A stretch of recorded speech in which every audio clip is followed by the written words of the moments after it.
Nella NG officiel.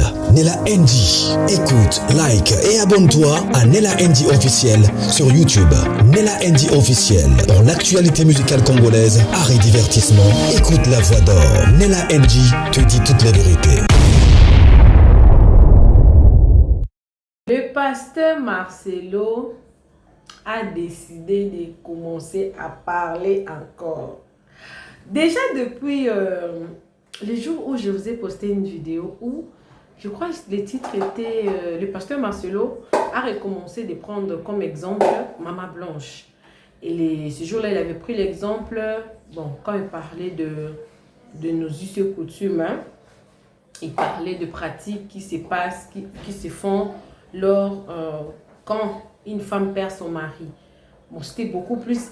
Le pasteur Marcelo était beaucoup plus penché quand une femme perd son mari. Des pratiques qui se font et tout. Et du coup, il a pris l'exemple de Maman Blanche. Il a dit que non, moi, j'ai dormi dans la chambre sur le même lit que je dormais avec Maman Blanche jusqu'à 3 mois avant mon mari, des histoires comme ça et tout et tout. Ah! Curieusement, hier, il y a une vidéo qui fait le buzz. Directement, les personnes sont en train de taguer le prophète Joël Francis Tatou. Pourquoi les personnes sont en train de taguer le prophète Joël Francis Tatou? Ils sont en train de lui taguer parce que il y a eu un faux miracle dans l'église du prophète Joël Francis Tatou. Et l'église Porte de Cieux s'était excusée. Mais malgré ces excuses, déjà l'église a été mal cotée. Après ça, le prophète Joël Francis Tatou avait parlé, vous aurez les vidéos que je vais poster un peu plus tard. Curieusement, hier, le pasteur Marcelo a dit qu'il a brisé le silence, qu'il refuse de se taire. Il s'est décidé de commencer à... Donc, il a dit, je me suis décidé de reparler encore. Pasteur Marcelo. Je vais vous lire beaucoup de commentaires. Mais avant de le faire, j'aimerais faire mes propres commentaires à moi. Et ensuite, je vais vous mettre la vidéo du pasteur Marcelo et d'autres vidéos. Mais avant de vous mettre la vidéo du pasteur Marcelo, parce qu'il y en a plusieurs, j'ai poussé un peu éparpillé. Pourquoi j'ai ri? J'ai ri parce que, vous savez, le pasteur Marcelo et le prophète Joël Francis Tatou, leur guerre d'esprit n'a pas commencé aujourd'hui. De toutes les années où moi je suis sur les réseaux sociaux, entre le prophète Joël Francis Tatou et le pasteur Marcelo, il y a eu toujours des tensions. Alors, quand il y a eu des problèmes de faux miracles, je pense que je vous ai posté c'était plus de 3 vidéos que je vous ai posté. Tout le monde était en train d'associer le pasteur Marcelo avec le prophète Joël Francis Tatou. Et je pense que le pasteur Marcelo avait vu comment est-ce que plusieurs personnes étaient en train de l'associer avec le prophète Joël Francis Tatou. Il s'est décidé de balayer ça. Et vous savez, qu'est-ce que les gens ont peur? Plusieurs personnes ont peur de la réaction du prophète Joël Francis Tatou. Mais je ne sais pas si ça sera mauvais ou bon, parce que il y a eu le pasteur de l'église La Borne, Ipen, la Borne centrale. Le pasteur là aussi avait parlé concernant les faux miracles qui s'étaient passés à l'église du prophète Joël Francis Tatou. Je vais vous chercher sa réaction, je vais poster plus tard un peu, dans cette même vidéo, je vais poster ça. On entendait tous la réaction du prophète Joël Francis Tatou par rapport à la réaction de ces pasteurs-là. Mais il avait bien réagi. Il avait bien réagi. Il avait beaucoup regretté, mais il avait quand même bien réagi. Sa réaction était bonne.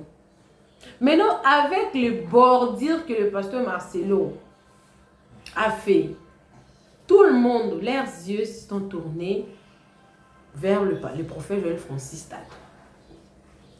Ça sera, entre les deux là, ça se règle sur la chair. C'est comme ça, vous n'allez pas me dire le contraire. De toutes les années où moi je suis sur les réseaux sociaux, il y a eu toujours des tensions entre le prophète Joël Francis Tatou et le pasteur Marcelo. Vous n'allez pas me dire le contraire. Et les bordures qu'il a fait, tout le monde a tagué le prophète Joël Francis Tatou. D'autres personnes ont dit que, parce que Beaucoup l'ont associé au pasteur Marcelo. Alors, il refuse la responsabilité d'être traité des faux miracles ou des prophéties parce que lui, dans son église, il ne fait pas des miracles à haute voix. Il ne les fait pas. Il ne fait pas des miracles comme ça se passe chez le prophète Joël Francis Tatou. Et il va encore plus loin pour dire que et ceux-là qu'on invite. Alors, je sais, après la réconciliation du pasteur Marcelo et du prophète Joël Francis Tatou, je pense que le prophète Joël Francis Tatou a été invité à l'église du pasteur Marcelo. Il a été bien reçu. Je pense qu'il avait aussi prêché là-bas. Je ne sais pas s'il avait aussi donné des prophéties. En tout cas, je ne sais pas trop. Moi, quand je ne connais pas, je ne connais pas. Quand je connais, je connais. Et là, à Betty Bordure à ma casse. La bordure là. On ne sait pas à quoi s'attendre du réaction du prophète Joël Francis Tatou. Mais en attendant, on va suivre le pasteur Marcelo. Et on suivra la réaction du prophète Joël Francis Tatou par rapport aux bordures qu'il avait reçues du pasteur de l'église de la Borne Hypen. Vous allez écouter son nom, vous allez voir le nom de la vidéo et tout comme ça. Quelle sera la réaction du prophète Joël Francis Tatou? Parce que c'est lui qui a été tagué par rapport à ce que le pasteur Marcelo a dit. Alors, la première réaction du pasteur Marcelo était que je me suis décidé de reparler encore. Mais avant qu'il ne dise ça, il avait déjà dit que plusieurs personnes ont cru que quand Maman Blanche est partie, moi je vais changer des messages. Bon, il avait un peu dosé, hein. Quand il s'est marié, il a dosé. Tellement qu'il y avait beaucoup de tensions sur les réseaux sociaux, il a dosé. Mais ces derniers temps, le pasteur Marcelo ne blague pas. Il a repris. Je vais encore aller plus loin pour dire que il y a d'autres personnes qui ont dit ceci. Ça, ce ne sont pas mes paroles. Ce sont les paroles d'autres personnes qui ont dit. Hein. C'est comme aussi là. Il faut bête abordir pour bazongana réseaux sociaux. Vous savez, beaucoup de nos pasteurs, les réseaux sociaux, c'est une alarme pour d'autres personnes de rester à la page. Alors, entre parenthèses, ça ce n'est pas moi. Je vous raconte ce qui s'est dit. Parce que moi je suis là, je prends tout ce qui se dit sur le réseau, je viens vous apporte. Ça dit que non. Le pasteur Marcelo a vu que son nom ne se dise plus sur les réseaux sociaux. Alors il a voulu créer ça pour essayer un peu de se retrouver encore dans le miniature. Donc le pasteur Marcelo est aussi youtubeur. Parce que lui et nous ne faisons pas le même travail.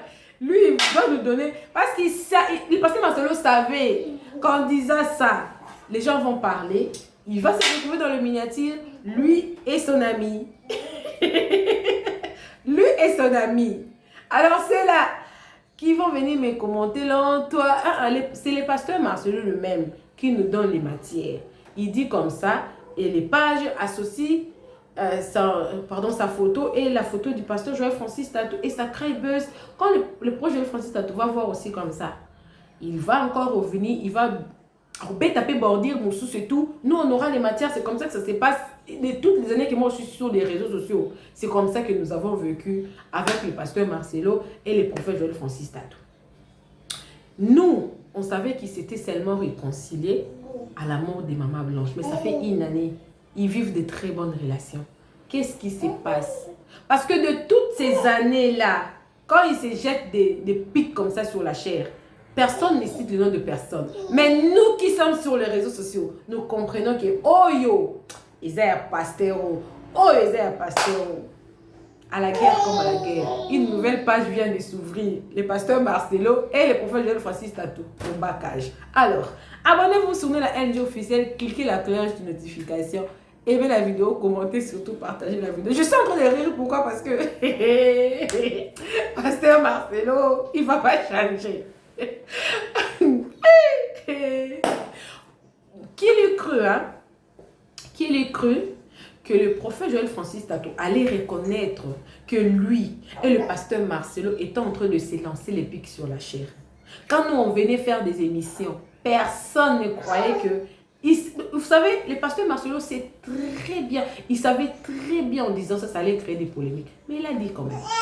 Donc, vous n'allez pas venir me dire ici que non,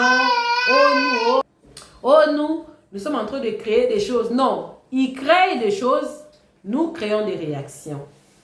Il crée les réactions, ça s'active automatiquement. Les réactions s'activent automatiquement. Alors, personne n'a cru, bon, pas personne, le pasteur Marcelo et le prophète Joël Francis Tatou n'acceptaient pas qu'il y avait une guerre d'esprit entre les deux, lui et le prophète Joël Francis Tatou. Ils n'acceptaient pas ça.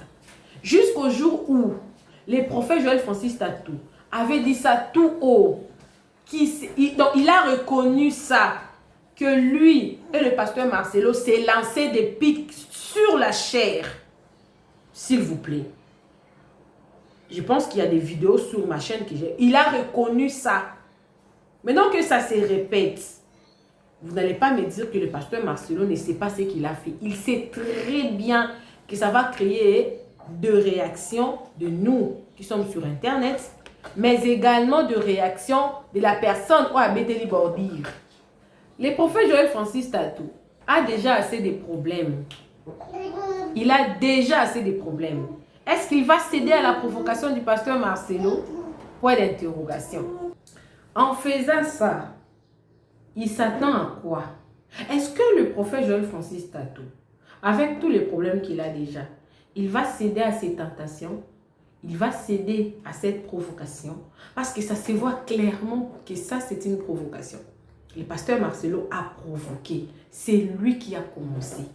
Est-ce que le prophète Joël Francis Tatou va céder à cette provocation? Intentiment. To be continued. Le film vient de commencer. C'est pas nous, c'est eux. Alors, suivez cette partie et d'autres vidéos que je vais vous proposer. On vient de commencer un nouveau film avec le pasteur Marcelo et le prophète Joël Francis Tatou. La réaction du prophète Joël Francis Tatou, les pages vont mettre, nous on va prendre, on viendra mettre. La réaction du pasteur Marcelo, on mettra. Parce que entre les deux, de toutes les années que moi je suis sur les réseaux sociaux, ça a toujours été comme ça.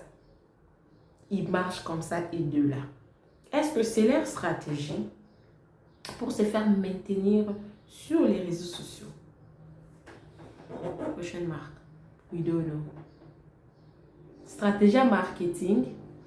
We don't know.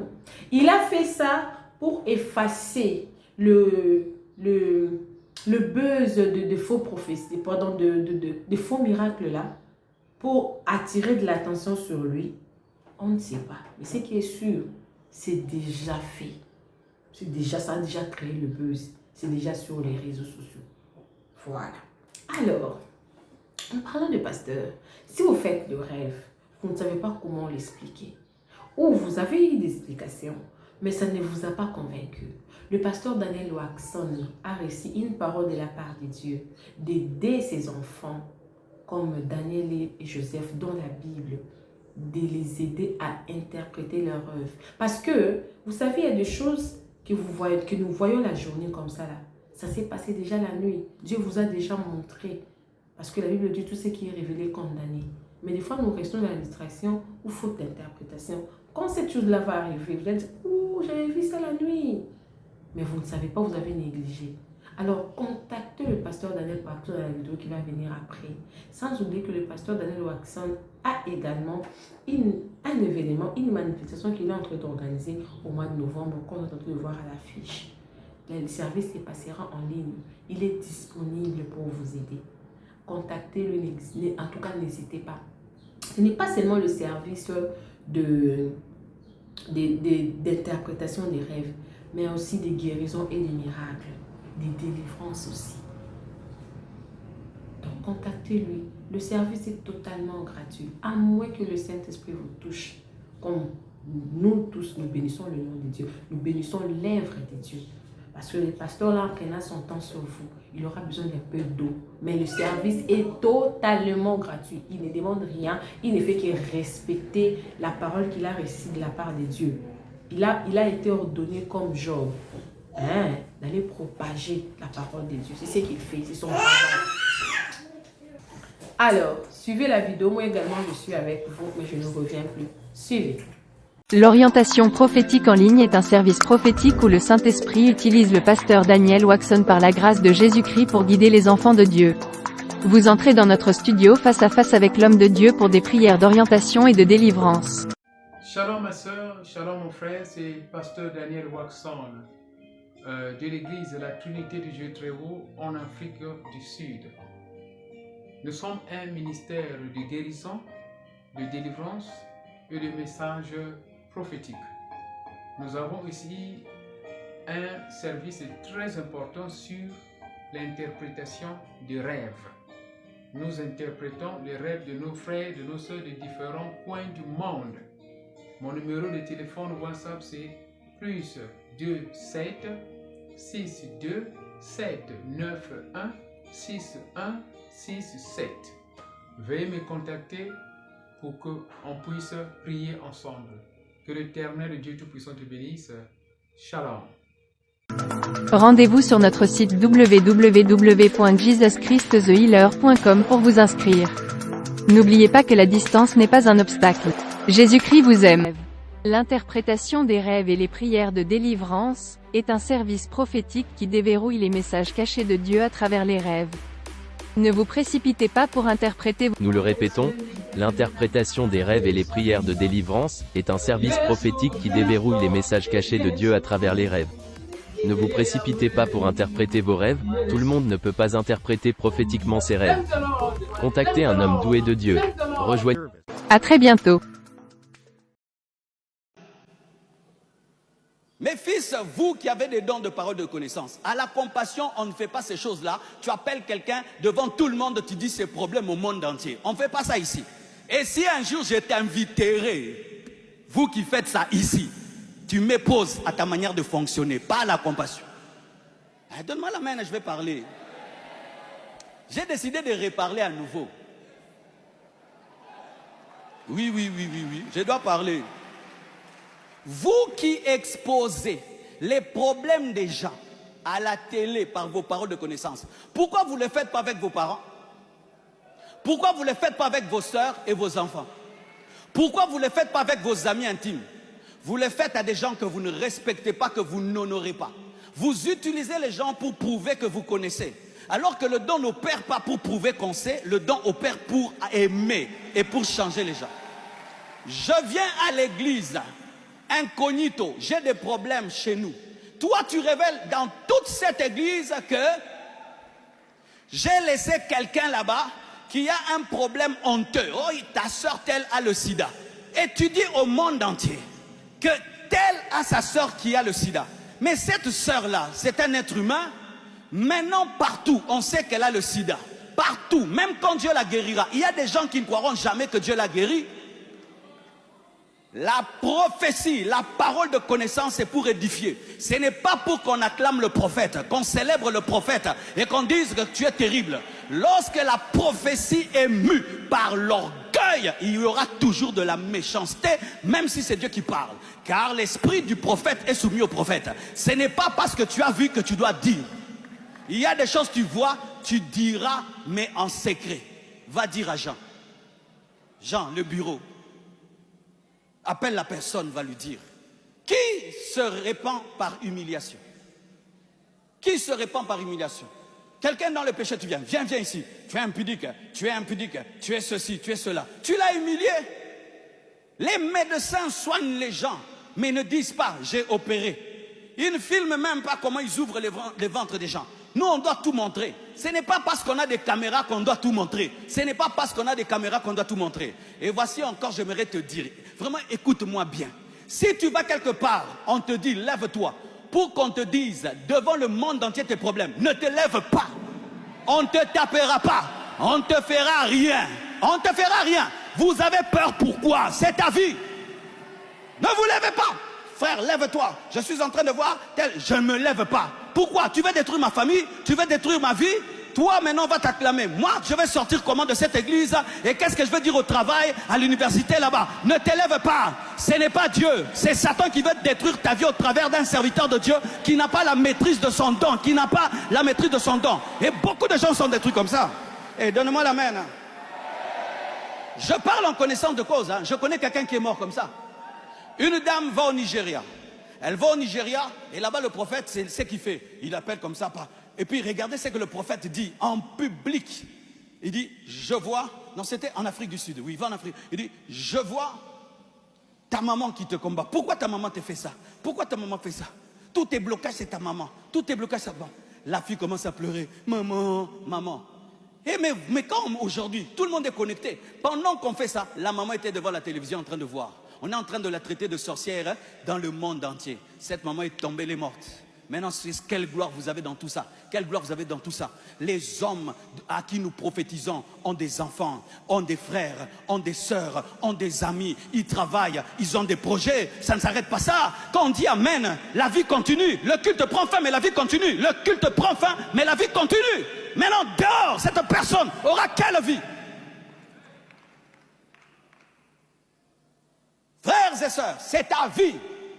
Dans d'autres nations, on peut même te traduire en justice. Quelqu'un peut te traduire en justice que tu as touché à sa réputation. C'est pourquoi vous remarquez, on ne fait pas ça aux blancs, on fait ça qu'aux noirs, qui ne connaissent pas leurs droits. Oui, il y a des choses qu'on ne fait qu'aux gens qui ne connaissent pas leurs droits. Et en plus, une prophétie, des fois, 5 choses peuvent être vraies, mais une chose est fausse. Mais la fausse chose-là se mélange aux vraies choses. Et comment je vais rattraper ça? La vidéo a 5 millions de vues. Comment je vais rattraper ça? Jésus n'a pas exposé Judas. L'homme qui allait le tuer. L'homme qui allait le tuer. Il a parlé en parabole de Judas. Il a parlé en parabole de Judas. Il a parlé en parabole de Judas. Il a parlé en parabole de Judas. Pourquoi? Il espérait sauver Judas. Parce que Marceau et moi, nous sommes comme deux faces d'une même pièce. Au fait, je vous donne une petite histoire. Comment j'ai rencontré le pasteur Marcelo? Je l'ai rencontré par un ami qui s'appelle Serge Mutabaï, qui est en Israël. C'est un ami qu'on a même rencontré à Jérusalem. C'est un très bon ami à moi.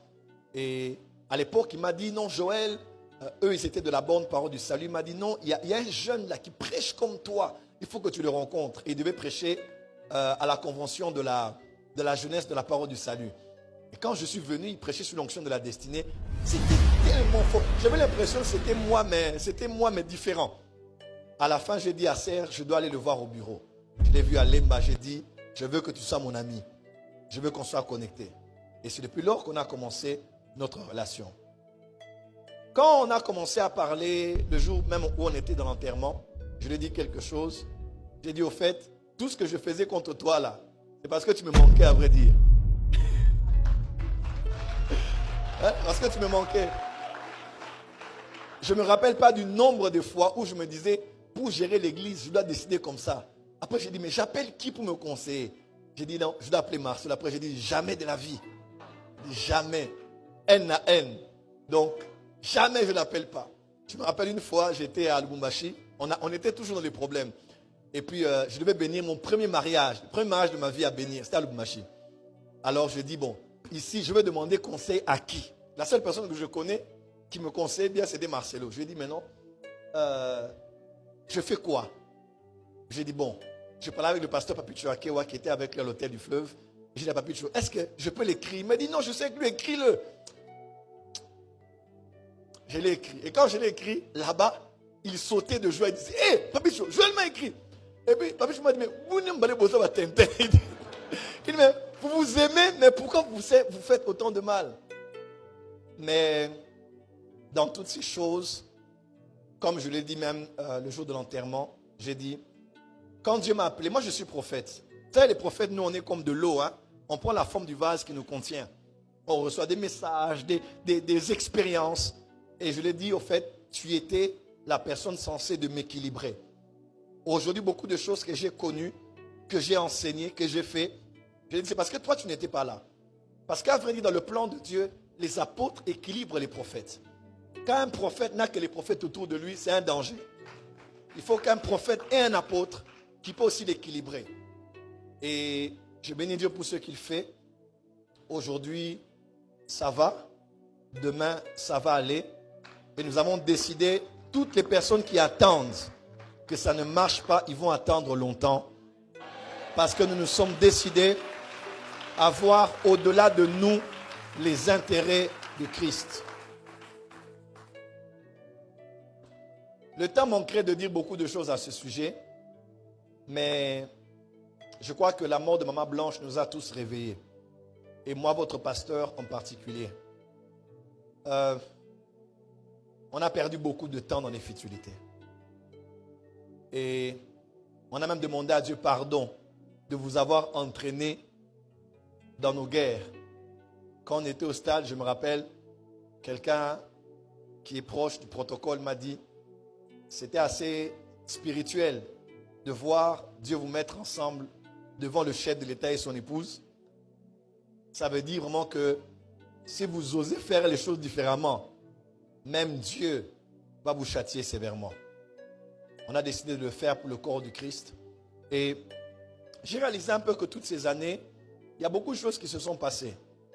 Parce qu'à vrai dire, je me suis retrouvé moi-même dans un univers où j'ai des gens qui croient en moi et en mon message, des gens qui m'acclament, des gens qui me célèbrent, des gens qui ont cru en moi vraiment. Et je serai éternellement reconnaissant pour ces personnes. Et vous savez, dans le corps du Christ, c'est bien d'avoir des avis contraires. Quand tu as des gens qui peuvent te dire, frère, ce que tu as enseigné, c'est bien, mais ce n'était pas important de dire ça en public.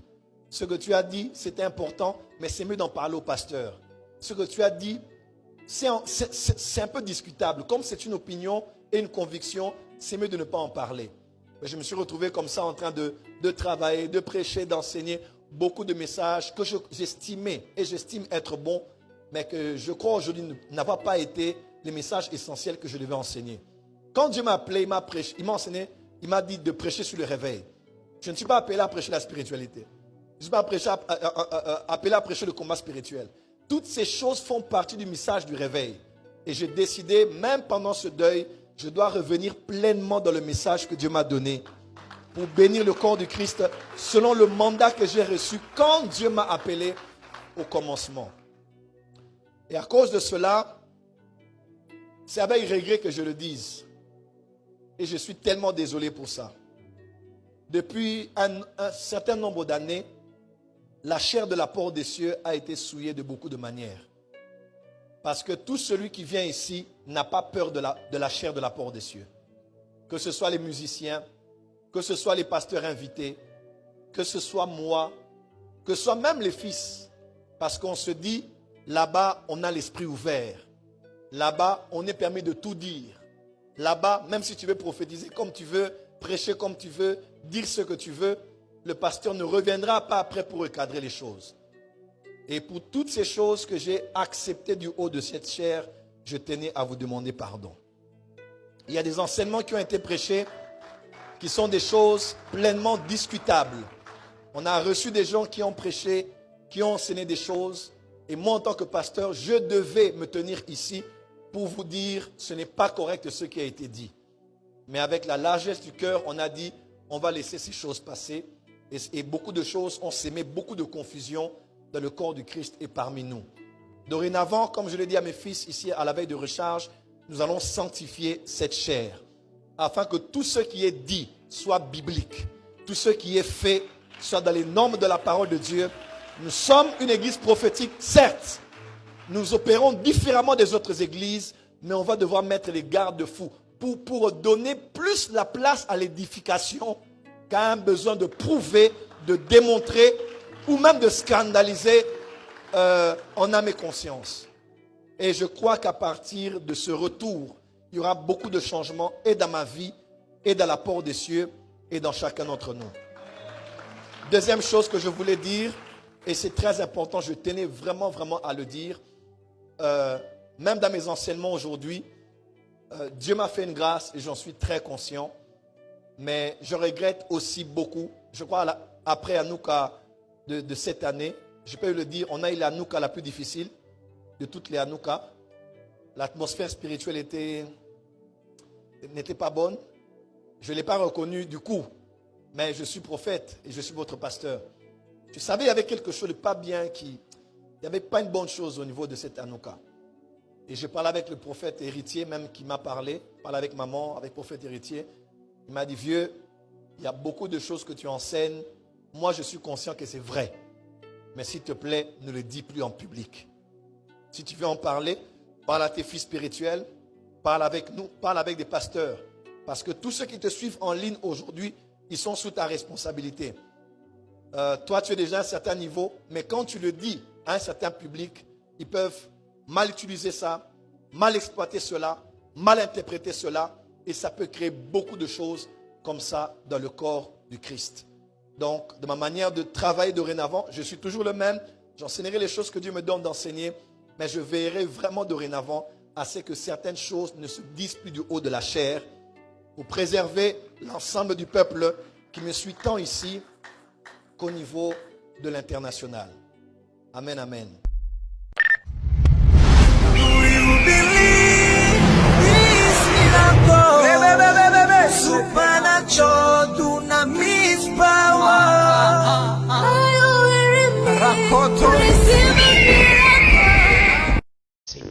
Quand vous avez un prophète de sa commune qui vous dit qu'il est dit nulle part dans le Nouveau Testament qu'il faut aimer Dieu, vous n'avez pas besoin d'une révélation supplémentaire pour savoir qu'un tel enseignement, eh bien, trouve son inspiration dans le monde des ténèbres.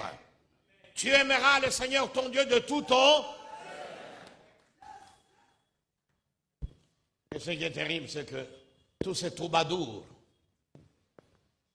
voyez, tous ces bonimenteurs trouvent encore de l'audience. On vous manipule avec des fausses prophéties, de fausses visions, et vous êtes toujours là. C'est parce que... Wow. Alors, certaines prédications ont suscité beaucoup de polémiques. Je préfère poser ces questions là, maintenant. Comme par exemple la prédication autour de l'amour de Dieu. Vous avez dit dans une de vos prédications que dans le Nouveau Testament, Dieu ne nous demande pas de l'aimer. Est-ce que il y a eu beaucoup de polémiques, c'est parti dans tous les sens.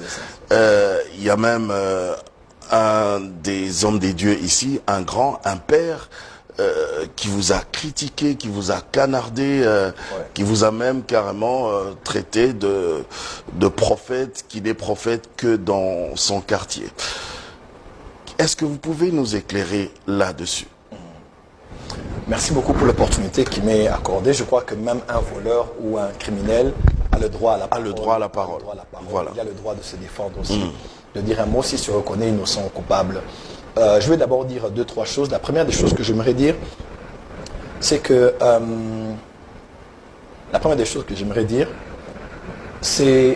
c'est un petit conseil peut-être. Ça n'a rien à voir avec moi personnellement. Je vais peut-être globaliser cela. C'est que déjà les critiques du pasteur, du père, oui. Ça vous a dérangé? On m'a envoyé la vidéo. Ses propos? Oui, on m'a envoyé la vidéo. Ses propos vous ont dérangé? Je l'ai vu plus d'une fois. Oui. On s'est vu plus d'une fois. On s'est salué. Je l'ai salué très respectueusement. Je le respecte lui ainsi que sa femme et l'église sur laquelle Dieu l'a établi. Il fait un grand travail, un bon travail dans le corps du Christ. Mais ça m'a étonné quand même que les propos étaient un peu assez injurieux à mon égard. Mais on saluait et on reçu ma main, mais on serrait la main plus d'une fois. Et mais ça va, il n'y a pas de problème. Bon, pour moi, qu'est-ce que je veux dire? Votre cœur est tranquille. Oh non, je n'ai pas de place pour la haine, je n'ai pas de place pour la rancune. Je le pardonne dans le nom de Jésus-Christ, puisqu'il a attaqué un prophète, il a attaqué un membre du corps de Christ. Vous savez, quand Jésus est apparu à Paul, il a dit, pourquoi me persécutes-tu? Ouais. Jésus persécutait qui? Persécutait les chrétiens. Les chrétiens étaient-ils parfaits? Non. Non. Les chrétiens de l'époque étaient-ils parfaits? Non. Nous avons une image du Nouveau Testament. Il y a un moment, pourquoi les diacres ont existé? Parce qu'il y avait commençait à avoir des divisions, du sectarisme. Donc, juste pour dire que c'est cette église-là qui n'est pas parfaite, que Jésus a dit que tu me persécutes moi. Donc, ça peut être un homme de Dieu qui a peut-être fait une mauvaise exégèse, qui a dit une parole déplacée, qui a dit quelque chose qui est vrai, mais qu'on n'avait pas compris. que vous avez traité de faux prophètes, que vous avez dénigré en public, qui a une mère, qui a une épouse, qui a des enfants, qui a bâti un travail difficilement. Certains ont hérité du travail des autres. Plusieurs ont travaillé des années, on leur a confié un travail, ils sont entrés de la moisson et travaillent. Même Jésus en avait parlé dans Jean 4. Mais des hommes comme nous, nous n'avons hérité d'aucune œuvre. J'ai travaillé dans des moments extrêmement difficiles dans ce pays, à Limité et à la Goma Limité. Vous le savez bien, vous êtes venu avec moi. Il n'y avait aucun hangar, il n'y avait rien. J'avais presque tout perdu. Avec 2, 3, 4 de mes fils et filles autour de moi, je leur ai dit, on va ouvrir une chaîne de télévision. Même à Lingwala, je me rappelle. À Lingwala, on va faire ceci, on va faire cela. Et par la grâce de Dieu aujourd'hui, Dieu m'a relevé la tête, Dieu m'a rouvert des portes pour que quelqu'un qui a hérité d'une œuvre vienne dénigrer les efforts et le sacrifice de quelqu'un. Il y a des gens qui n'ont rien à perdre, mais des gens qui ont tout à perdre. Des hommes comme nous, nous avons transpiré difficilement. Nous avons construit, nous avons bâti contre vents et marées. Là, on ne croyait pas en nous, on s'est imposé. Et aujourd'hui, on a imposé un certain respect sur le plan international. Et beaucoup ne le savent pas. Mais s'il y a très peu qui représentent le pays extérieurement sur le plan de l'évangile, avec humilité, les gens nous reconnaissent et nous respectent quand même. Mais tout ce que je veux dire, c'est que je le pardonne. Je mets ça dans le compte de l'ignorance. Jésus a dit, pardonne-leur, car ils ne savent pas ce qu'ils font. Ils ne savaient juste pas ce qu'ils faisaient. Et ma prière est que Dieu l'éclaire demain pour qu'ils comprennent, qu'ils réécoutent peut-être l'enseignement qui pourrait être d'une grande édification pour sa propre foi. D'accord, on a compris alors. Voici des références bibliques qui sanctionnent l'église porte des cieux. Hein, mon frère, ouais. Le frère qui a fait le discours, s'il te plaît, il faut me suivre. C'est la dernière fois que tu viens nous présenter des excuses après que l'église soit scandalisée. On avait dit, prenez garde à vous. Paul dit dans Acte 20-28. Prenez garde à vous. Pourquoi vous n'avez pas pris garde? Vous voulez dire que c'est la première fois que vous connaissez ce frère-là? Ça, c'est de 1. De 2. Quand tu commences ton discours, tu dis shalom. Moi, je refuse ton shalom. Parce que shalom dit que la paix de Dieu soit avec vous. Mais quelle paix de Dieu vous allez nous donner dans une cérémonie qui s'est réalisée dans le ministère prophétique d'un certain Francis? S'il vous plaît. Ministère prophétique. Vous savez ce que ça veut dire prophétique? Posons les fondements, avalons le rouleau. 2 Chroniques chapitre 18, le verset 4. Puis Josaphat dit au roi d'Israël, consulte maintenant, je te prie, la parole de l'Éternel. Le roi d'Israël assembla le prophète au nombre de 400 et leur dit, irions-nous attaquer Ramoth? Le roi d'Israël, avant d'aller en guerre, il consultait le prophète pour que il puisse, n'est-ce pas, lui dire, là où nous partons, c'est l'avenir. Allons-nous partir ou devons-nous y renoncer? C'est-à-dire que le roi reconnaît dans chaque prophète la capacité de lire la vérité. L'avenir, mon frère. L'avenir, oui. Un prophète voit. Maintenant, le prophète de sa commune, que j'ai dit que Dieu t'a remercié, comment tu peux prétendre jusqu'à aujourd'hui être prophète, mais tu n'as pas vu comment ces charlatans allaient venir dans ton église pour pratiquer ces aventures, mais vous revenez pour nous dire... Présenter des excuses. Non, c'est un prophète, il devait voir. Je me rappelle qu'il a vu quelqu'un dans l'hôtel HP. Il n'a pas vu. Il n'a pas vu. Il n'a pas vu le faux miracle. Il a vu Samuel au Rwanda pendant le culte. Il a dit, je prêchais, j'ai vu Samuel. Personne n'a vu Samuel. Il n'y avait que lui qui avait vu Samuel. Quand vous dites que vous n'êtes pas dans l'église pour les contrefaits et les scandales, bien aimé dans le Seigneur, vous avez compté le nombre de scandales que les portes des cieux a fait rien qu'en une année. Bon, citer quelques scandales, hein, déjà... Je déclare abracadabra. Premier scandale. Très grave parce que abracadabra vient du mot abracadège. Abracadège est tiré du mot latin qui veut tout simplement signifier que le diable envoie sa foudre pour tuer les gens. Deuxième scandale. Dieu n'a pas demandé qu'on l'aime. Troisième scandale. Dans un hôtel, allô, je te vois chez HP. HP, tu es dans un hôtel. Pourquoi votre église, depuis un certain moment donné, ne fait qu'engendrer des désordres et des scandales? Quatrième scandale. Mais c'est trop, mon cher, je ne saurais pas citer. Je préfère garder les références publiques dans la tête. Mes frères, nous n'allons pas tolérer vos excuses. Parce que si vous demandez des excuses aujourd'hui... Les dispositions sont prises pour que pareil sida n'arrive plus jamais dans cette... J'ai vu moi une dame réclamer auprès d'un prophète à l'étranger. Il appelait le prophète, il dit prophète, prophète, tu as prophétisé à Kinshasa que moi j'étais sorcier, que moi j'avais à travailler pour détruire ma sœur. J'ai suivi la vidéo à la télévision. J'ai entendu le prophète dont il est question dans cette vidéo-là. Il dit, madame, vous avez des preuves. Mon frère, je peux te rassurer, hein, nous avons connu une infiltration satanique dans le corps de Christ à une hauteur que vous ne comprenez pas. Moi, ce que je propose, il y a trop de scandales. C'est un de trop. Vous en avez assez? Nous en avons assez. Et les gens qui étaient là, ils ont participé à un culte démoniaque. Pardon? Ils ont participé à un culte démoniaque. En assistant au miracle qui a été opéré? Ce n'était pas un miracle. C'est une opération de sublimation pour séduire ceux qui étaient là. Joël Francis n'a pas de responsabilité sur ce qui s'est produit. Mais c'est lui la tête, il s'appelle le prophète. Le prophète doit voir. Si vous me dites ça, donc je conclue aujourd'hui que monsieur ne voit plus. Si monsieur ne voit plus, je donne une seule solution. Fermez l'église.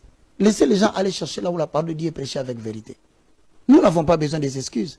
Le temple du Seigneur n'est pas un endroit des excuses. Le temple du Seigneur est un endroit de culte.